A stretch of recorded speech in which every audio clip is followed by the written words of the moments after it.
आज the middle class opinion पे मैं आपको ना ही रंगों से डराने आया हूँ, ना ही होली पर कोई अनावश्यक ज्ञान देने आया हूँ, ना ही इस रंग भरे प्यारे से त्योहार के नुकसान गिनाने आया हूँ। मैं आपको बताने जा रहा हूँ कि होली में इस्तेमाल होने वाले रंग कैसे बनाए जाते हैं, कैसे ये हमारी सेहत के लिए फायदेमंद या नुकसानदायक होते हैं, कैसे हम सुरक्षित व असुरक्षित रंगों में पहचान कर सकते हैं और इन तरह तरह के रंगों से हमारे तरह तरह के इमोशंस जुड़े हुए हैं। जैसे कि लाल रंग प्यार, गुस्सा और पैशन का प्रतीक है। हरा रंग, होली में दो तरह के कलर्स यूज होते हैं, पहला आर्टिफिशियल कलर और दूसरा ऑर्गेनिक यानी कि नेचुरल कलर। कलर को बनाने में क्रोमियम और ब्रोमाइड जो कि कार्सिनोजेनिक भी होते हैं। कार्सिनोजेनिक यानी कि कैंसर पैदा करने की क्षमता रखने वाले एलिमेंट। तो रंगों से डरे नहीं, बल्कि इन सावधानियों का ध्यान रखते हुए अपने होली के इस त्योहार को और भी ज्यादा रंगीन और भी ज्यादा सुरक्षित बनाएं। रंग लो, मन रंग लो, प्रकृति का कण कण रंग लो, लेकिन उसके साथ ये जरूर पढ़ लो कि इस त्योहार अपना स्वास्थ्य, अपनी सुरक्षा तुम कहीं ना हर लो। नीला, पीला, हरा, गुलाबी, कच्चा पक्का रंग, रंग डालो पर सोच समझकर।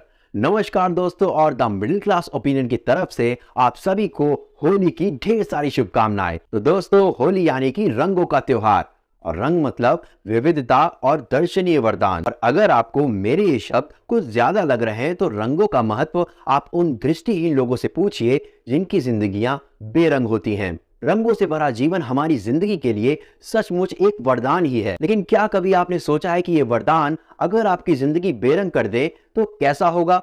जी हाँ दोस्तों, आज द मिडिल क्लास ओपिनियन पे मैं आपको ना ही रंगों से डराने आया हूँ, ना ही होली पर कोई अनावश्यक ज्ञान देने आया हूँ, ना ही इस रंग भरे प्यारे से त्योहार के नुकसान गिनाने आया हूँ, बल्कि आज द मिडिल क्लास ओपिनियन पे मैं आपको कुछ सावधानियां बताने वाला हूँ जिससे कि आप दिल खोलकर और निडर होकर इस खूबसूरत से त्योहार का लुत्फ उठा सकें। जी हाँ दोस्तों, होली का त्योहार आ चुका है और इसीलिए आज के इस वीडियो में मैं आपको बताने जा रहा हूं कि होली में इस्तेमाल होने वाले रंग कैसे बनाए जाते हैं, कैसे ये हमारी सेहत के लिए फायदेमंद या नुकसानदायक होते हैं, कैसे हम सुरक्षित व असुरक्षित रंगों में पहचान कर सकते हैं, और क्या है द मिडिल क्लास ओपिनियन आज के इस टॉपिक पे। दोस्तों, इस वीडियो की शुरुआत से पहले मैं आपसे एक हाथ जोड़कर रिक्वेस्ट करना चाहूंगा, अगर आपने अभी तक इस चैनल को सब्सक्राइब नहीं किया है तो जल्दी से जाके पहले इस चैनल को सब्सक्राइब कर लीजिए और बेल आइकन दबा दीजिए। और अगर आप इस चैनल पे पहली बार आ रहे हैं तो जरूर इस वीडियो को अंत तक देखिए, और अगर ये वीडियो अच्छा लगे तो इसे लाइक करें, शेयर करें और इस पे अपनी राय जरूर कमेंट करें, और अंततः इसे सब्सक्राइब भी कर ही दीजिएगा। तो आइए देखते हैं कि कैसे बनते हैं होली में इस्तेमाल किए जाने वाले रंग। हमारे जीवन में अलग अलग रंगों का अलग अलग महत्व है। जी हाँ दोस्तों, हमारे आसपास तरह तरह के रंग हैं और इन तरह तरह के रंगों से हमारे तरह तरह के इमोशंस जुड़े हुए हैं। जैसे कि लाल रंग प्यार, गुस्सा और पैशन का प्रतीक है। हरा रंग नई शुरुआत, प्रकृति और प्रॉस्पेरिटी का प्रतीक है। पीला रंग खुशियां और उम्मीद के साथ साथ धोखे का भी प्रतीक है। तो नीला रंग धैर्य, जिम्मेदारी और उदासी का प्रतीक है। काला रंग मिस्ट्री, एलिगेंस और एविल शक्तियों का प्रतीक है। और वहीं ऑरेंज यानी कि नारंगी रंग एनर्जी, हैप्पीनेस और वाइटैलिटी का प्रतीक है। देखा जाए तो हमारी जिंदगी इन रंगों से ही परिभाषित है। तो आइए अब इन रंगों की भी परिभाषा जान ही लेते हैं।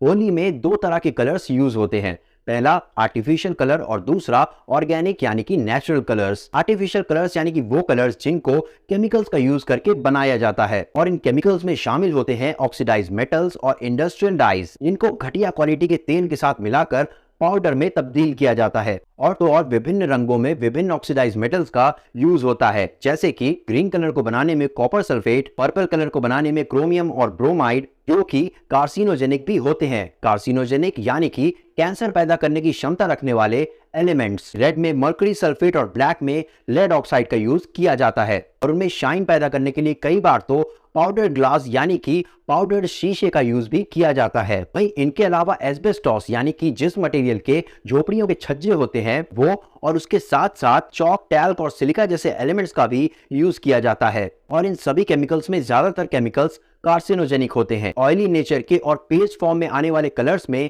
घटिया इंजन ऑयल्स का भी यूज होता है, जो कि बहुत ही ज्यादा हानिकारक माना जाता है। इन सभी केमिकल से हमें irritation, allergies, hair loss, skin disease, blindness और अगर बहुत बुरा प्रभाव पड़ा तो कैंसर तक होने तक की आशंका रहती है। ये कलर्स PM10 यानी कि पार्टिकुलेट मैटर 10 भी कंटेन करते हैं, जो कि वायु प्रदूषक यानी कि एयर पॉल्यूटेंट माना जाता है, और जो कि हमारे लंग्स को या फिर हमारे रेस्पिरेटरी सिस्टम को डैमेज करने की क्षमता रखता है। लेकिन इनसे डरने की बिल्कुल भी जरूरत नहीं, बल्कि होली की खरीदारी करते समय कुछ सावधानियां बरतने की जरूरत है। तो आइए देखते हैं कि क्या है वो सावधानियां कि रंग खरीदते वक्त हमें ध्यान में रखने की जरूरत है। तो आपको बता दें कि पुराने ज़माने की तरह आज के ज़माने में भी मार्केट्स में ऑर्गेनिक कलर्स उपलब्ध होते हैं। ऑर्गेनिक कलर्स यानी कि प्राकृतिक रंग, यानी कि ऐसे कलर्स, ऐसे रंग जिनका निर्माण सिर्फ और सिर्फ शुद्ध प्राकृतिक चीज़ों से ही होता है। ऑर्गेनिक यानी कि प्राकृतिक कलर्स को आमतौर से हल्दी, हिना यानी कि मेहंदी और तो और फूल पत्तियों के इस्तेमाल से बनाया जाता है। इनके अंदर हमारी स्किन को प्यूरिफाई और हील करने की क्षमता होती है। और इनके अलावा मक्के का आटा यानी कि कॉर्नफ्लावर, गुड़हल, चुकंदर, चाय पत्ती, कॉफी और तो और सूखे पलाश के फूलों का भी इस्तेमाल होता है। तो अब सवाल ये उठता है कि मार्केट में जहाँ पे तरह तरह के कलर होते हैं, कई वैरायटी के कलर होते हैं, वहां पर ऑर्गेनिक और आर्टिफिशियल कलर्स में से हम कैसे पता करें कि कौन सा कलर ऑर्गेनिक कलर है और कौन सा कलर आर्टिफिशियल यानी कि केमिकल वाला कलर है। अगर सबसे पहले आप कोई पैकेट वाला कलर ले रहे हैं तो उसमें आप ये सुनिश्चित करें कि आपको ऑर्गेनिक कलर का लेबल जरूर दिखे। और तो और आपको ये भी ध्यान रखना होगा कि वो ऑर्गेनिक कलर का लेबल दिखने में ओरिजिनल है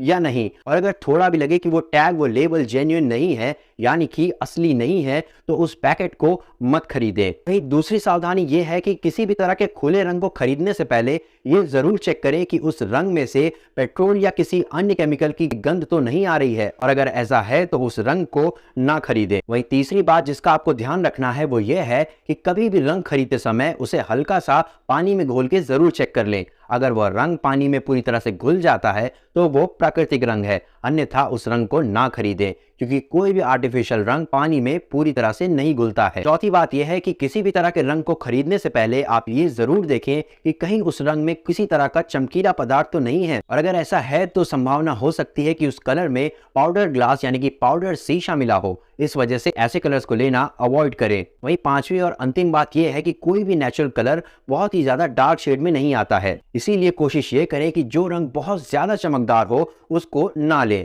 तो रंगों से डरे नहीं, बल्कि इन सावधानियों का ध्यान रखते हुए अपने होली के इस त्योहार को और भी ज्यादा रंगीन और भी ज्यादा सुरक्षित बनाएं। तो आइए देखते हैं कि what is the middle class opinion on today's topic. तन रंग लो, मन रंग लो, प्रकृति का कण कण रंग लो, लेकिन उसके साथ ये जरूर पढ़ लो कि इस त्योहार अपना स्वास्थ्य, अपनी सुरक्षा तुम कहीं ना हर लो। तो इस रंगों के त्योहार को खुशियां और प्यार के साथ बहुत ही ज्यादा भाईचारे से मनाइए। ये जरूर सुनिश्चित करिए कि आपकी गतिविधियों से किसी भी जानवर, किसी भी इंसान या प्रकृति के किसी भी एलिमेंट को नुकसान ना पहुंचे। Play this Holi with more energy, with more fun and with more love, but also ensure your safety and your dear ones' safety. So if you like the video, then please like, share and subscribe, and also share your precious feedbacks through comments. And once again, a very happy Holi from the Middle Class Opinion to all of you. See you again in the next video. Or tab tak, come on middle class, let's be happy, energetic and safe at the same time.